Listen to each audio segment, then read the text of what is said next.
Let's mic history को जानो।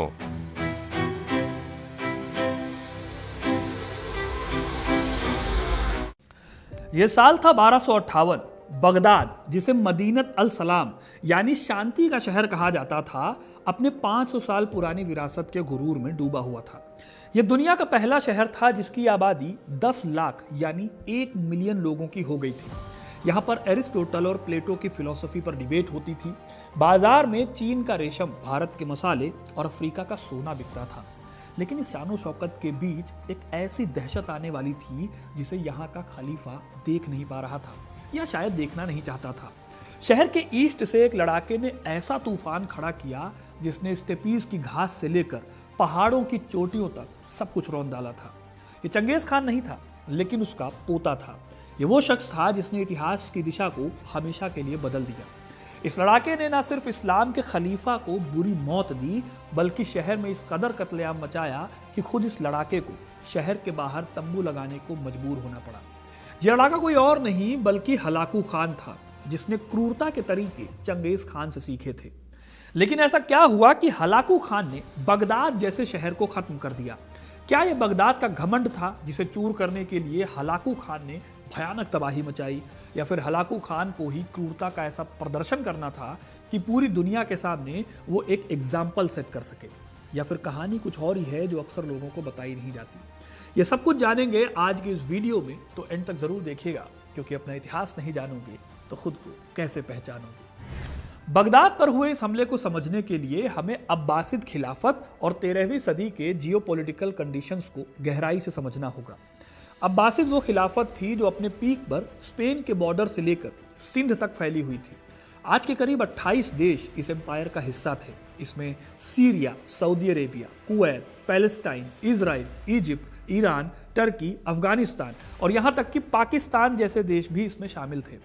Abbasid वंश के दूसरे खलीफा अल मंसूर ने बगदाद को अपनी राजधानी बनाया था। उनके टाइम पर बगदाद दुनिया का सबसे इंपॉर्टेंट शहर बन गया था। अब्बासिदों की ताकत भी लगातार बढ़ती जा रही थी। ये वो एम्पायर था जिसे इस्लाम का गोल्डन पीरियड कहा जाता है।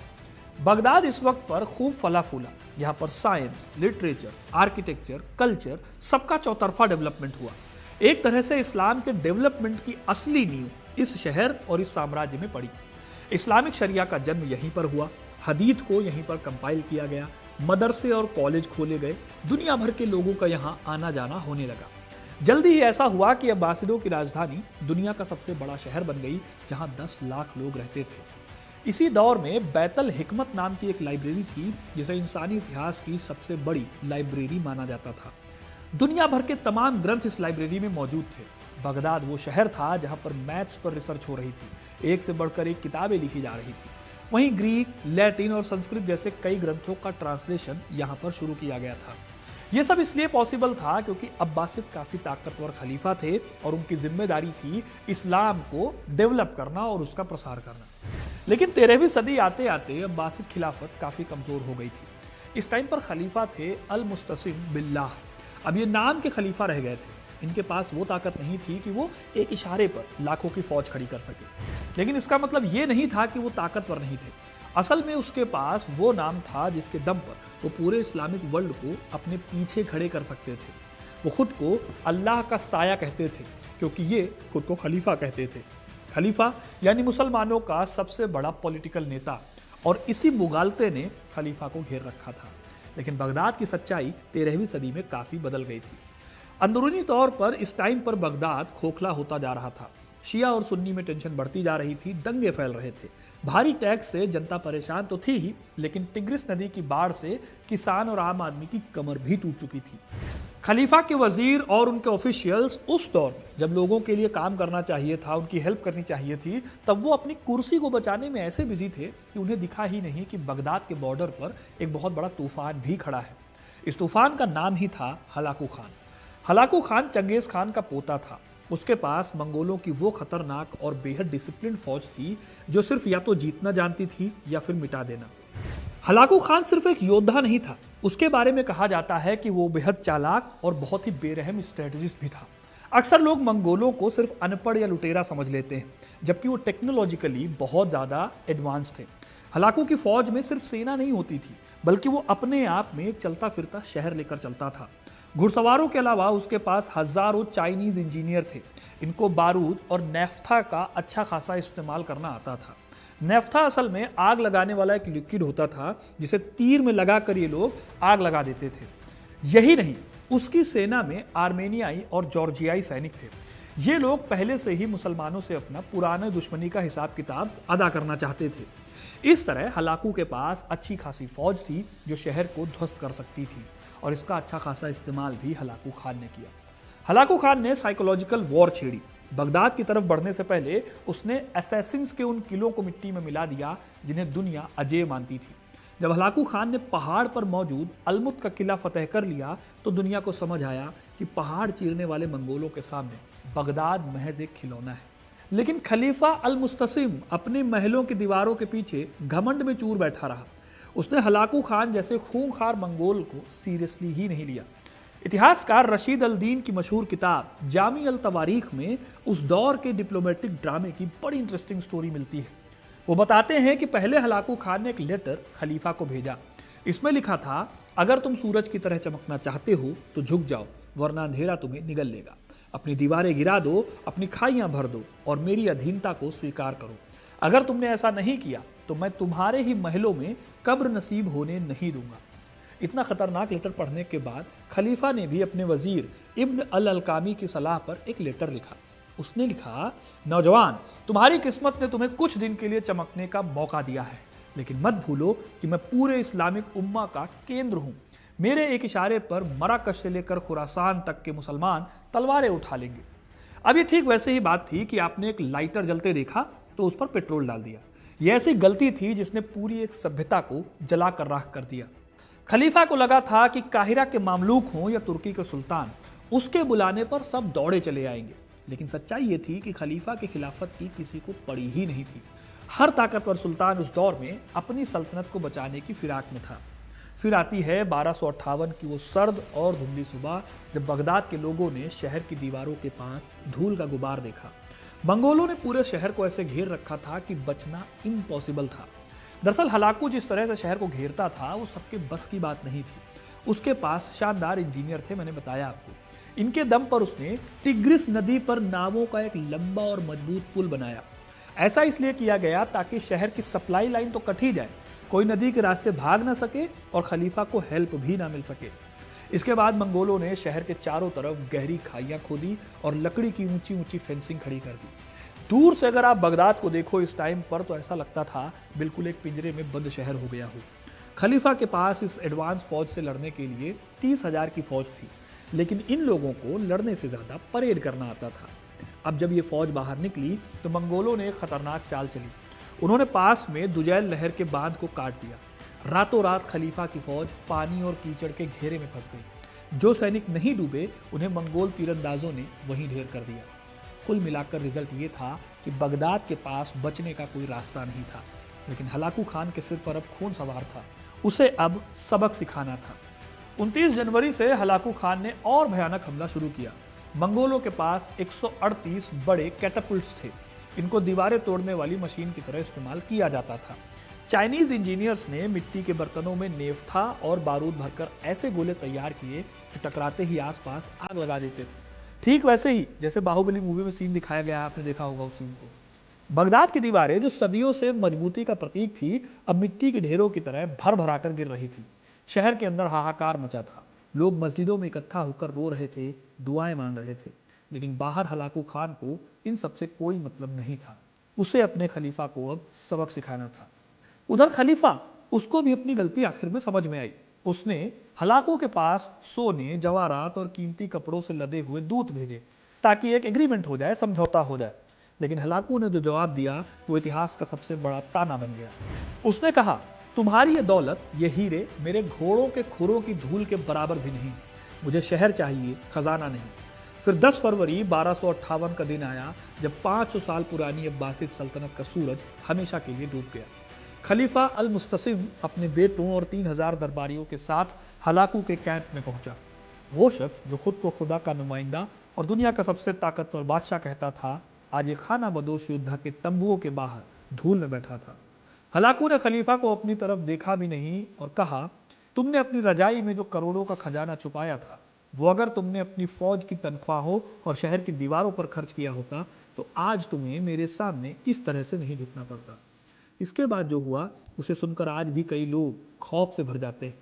हलाकू खान की सेना ने करीब 7 दिनों तक पूरे बगदाद शहर का कत्लेआम किया।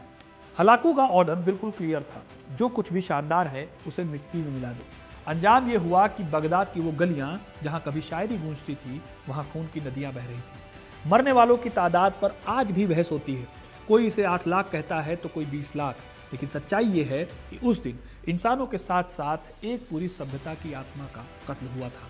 तबाही का सबसे बड़ा नुकसान था बेत अल हिकमा यानी हाउस ऑफ विजडम का।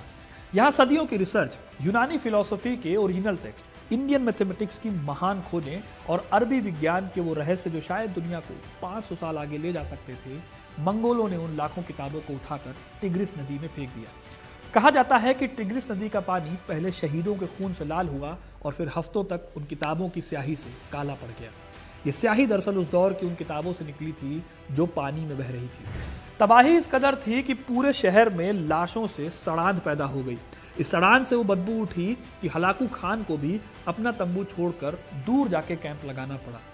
लेकिन इस पूरी कहानी से एक और इंटरेस्टिंग कहानी निकलकर सामने आती है। एक ऐसा चेहरा जो अक्सर हलाकू खान की क्रूरता के पीछे छिप जाता है। बगदाद के ध्वंस में एक कैरेक्टर सामने आता है, नासिर अल दीन अल तुसी। तुसी उस दौर के सबसे बड़े साइंटिस्ट, मैथमेटिशियन और एस्ट्रोनॉमर्स में से एक थे। जब मंगोलों ने अलमुत के किले को फतेह किया था, तब हलाकू खान को पता चला कि तुसी बहुत ही बड़े इंटेलेक्चुअल आदमी है, इसलिए हलाकू खान ने उन्हें नहीं मारा। तुसी ने भी एक बहुत बड़ा जुआ खेला। तुसी उस टाइम पर हलाकू के एडवाइजर बन गए। नासिर अल तुसी को कुछ लोग गद्दार कहते हैं, लेकिन असल में उन्होंने वो किया जिसे स्ट्रेटेजिक सर्वाइवल कहा जाता है। माना जाता है कि बगदाद के कत्लेआम के दौरान तुसी ने अपने जान की परवाह नहीं की। उन्होंने हलाकू को इस बात के लिए मना लिया कि बगदाद में कुछ खास लाइब्रेरी और स्कॉलर्स को छोड़ दिया जाए। तुसी के कहने पर ही साल 1259 में हलाकू खान ने मरागेह ऑब्जर्वेटरी बनाने का हुक्म दिया। अब अगर आप देखो तो एक तरह से बहुत ही बड़ा कॉन्ट्रडिक्शन है, क्योंकि एक तरफ हलाकू नॉलेज के बहुत बड़े सेंटर को जला रहा था, तो वहीं दूसरी तरफ एस्ट्रोनॉमी की सबसे बड़ी ऑब्जर्वेटरी बनाने में पैसा भी लगा रहा था। ये तुसी ही थे जिन्होंने उन ग्रंथों को बचा लिया जिसके दम पर इस्लामिक पुनर्जागरण जारी रह सका। ये कॉन्ट्रडिक्शन शायद इसलिए भी था क्योंकि तुसी टैलेंटेड थे और उनका फोकस जितनी हो सके उतनी चीज़ों को बचाना था। वहीं खलीफा ने हलाकू के ईगो पर अटैक किया। अगर वो हलाकू से अच्छे से बात करता या उसके लेटर का अच्छे से जवाब देता, समझौता करने की कोशिश करता, तो आपको क्या लगता है क्या हुआ होता? क्या बगदाद इस तरह से जल रहा होता? कमेंट में जरूर बताना। फिलहाल तुसी ने तो अपना काम कर दिया था जितना वो कर सकते थे, लेकिन तुसी जैसा सलूक खलीफा के साथ नहीं हुआ। खलीफा अल मुस्तसिम का अंत कैसे हुआ, ये एक ऐसी मिस्ट्री है जिसने सैकड़ों सालों तक इतिहासकारों को झकझोर करके रखा। खलीफा को उसकी आखिरी रात में भूख से तड़पाया गया। उसके सामने सोने चांदी के सिक्कों से भरी थालियां रखी गई। मार्को पोलो लिखते हैं कि हलाकू ने उससे हंसते हुए कहा था, तुमने अपनी पूरी जिंदगी इन सिक्कों को जमा करने में लगा दी, अब इन्हें खाकर अपनी भूख मिटाओ। लेकिन इससे भी बदतर मौत खलीफा को अगले दिन दी गई। मंगोलों के मन में अपने धर्म यानी टेंगरिज्म को लेकर एक अजीब सा अंधविश्वास था। वो मानते थे कि किसी शाही खानदान के शख्स का खून अगर जमीन पर गिरता है तो धरती देवता नाराज हो जाते हैं और पूरी दुनिया में अकाल फैल जाएगा। तो खलीफा जो थे वो तो शाही थे, तो उनको मारने के लिए हलाकू ने ऐसा तरीका निकाला जो अपने आप में बेहद भयानक था। अता मलिक जुवैनी की किताब तारीख़ जहां गुशाय से पता चलता है कि हलाकू के ऑर्डर पर खलीफा को एक बहुत बड़े और मोटे फेल्ट कारपेट में लपेटा गया और उसे रस्सियों से बांध दिया गया। इसके बाद हलाकू के सैकड़ों घुड़सवारों ने उस कालीन के ऊपर अपने घोड़े दौड़ा दिए। इस सजा को कारपेट ऑफ डूम भी कहा जाता है। इससे खलीफा के शरीर की हर एक हड्डी टूट गई, लेकिन उसका खून बाहर नहीं गिरा। इस तरह के इस्लामिक सभ्यता के बड़े शहर और इस्लाम के सबसे बड़े नेता का पतन हो गया। बगदाद का गिरना सिर्फ एक शहर की हार नहीं थी, ये उस दौर के पूरे वर्ल्ड ऑर्डर के बिखरने के जैसा था। इसने इस्लामिक दुनिया के नक्शे को हमेशा के लिए बदल दिया। जो सेंटर कभी बगदाद हुआ करता था इस्लाम का, वो अब काहिरा, दिल्ली और इस्तांबुल की तरफ खिसक गया। लेकिन सवाल है कि क्या वाकई 1258 में इस्लामिक गोल्डन एज खत्म हो गई? मॉडर्न स्कॉलर्स जैसे मिशेल बिरन ये आर्ग्यूमेंट देते हैं कि मंगोलों ने दरअसल उस दौर के नॉलेज को फ्रीज करने की बजाय डिफ्यूज कर दिया। जो विद्वान बगदाद से जान बचाकर भागे, वो अपने साथ वो किताबें और आइडियाज भी लेकर गए जिन्होंने दिल्ली सल्तनत और मामलूक इजिप्ट के कल्चर को और भी ज्यादा अमीर बना दिया। हलाकू के वारिसों ने, जिन्हें इल्खान कहा जाता था, उन्होंने खुद बाद में इस्लाम कबूल कर लिया और बाद में वो खुद इस्लाम की बड़ी बड़ी मस्जिदों और मदरसों के प्रोटेक्टर बन गए, जिन्हें उनके पूर्वजों ने कभी तोड़ा था। यानी जिस तलवार ने इस्लाम को जख्म दिए थे, उसी ने बाद में उन जख्मों को भरने के लिए रेशम का काम किया। अब इतिहासकारों के नज़रिए से देखें तो हलाकू खान की तबाही ने इस्लामी दुनिया को एक ऐसा शौक दिया जिसने उसे अपनी कमियों पर गौर करने पर मजबूर किया। हलाकू की क्रूरता और तूसी की दूरदर्शिता एक ऐसी कॉम्प्लेक्स सिचुएशन को दिखाता है जहां एक हिस्सा ऐसा है जो सिर्फ डिस्ट्रक्शन चाहता है, मार धाड़ लड़ाई चाहता है, दूसरा हिस्सा उसी डिस्ट्रक्शन के बीच से कंस्ट्रक्शन का रास्ता निकालने की कोशिश करता है। नो डाउट बगदाद का डिक्लाइन एक बहुत बड़ी ट्रेजेडी थी, लेकिन उस ट्रेजेडी से ही मॉडर्न एशिया और मिडिल ईस्ट भी बना। तो दोस्तों, ये थी कहानी बगदाद की बर्बादी की। आपको ये कहानी कैसी लगी कमेंट करके जरूर बताइए। वीडियो को लाइक और शेयर करना ना भूलें और ऐसी इंटरेस्टिंग कहानियों के लिए, इतिहास से जुड़े रहने के लिए हिस्ट्री कनेक्ट को सब्सक्राइब जरूर करें। धन्यवाद।